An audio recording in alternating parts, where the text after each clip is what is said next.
சிவபெருமானை நான் வழிபட்டேன், சிவபெருமானுக்கு தொண்டு செய்தேன், சிவபெருமானை பாடினேன், அவர் என்னை அருள் செய்யாமல் விட்டுவிட்டார், அவர் என்னை சோதிக்கிறார் என்பதெல்லாம் பொய்மொழி.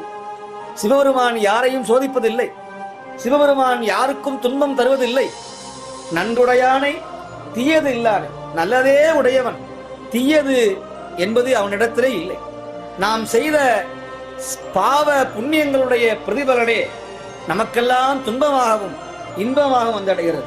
இன்பம் வருகிற பொழுது ஈசனை நினைத்தால், துன்பம் வருகிற பொழுது அவரை நினைக்க வேண்டிய அவசியம் இல்லை.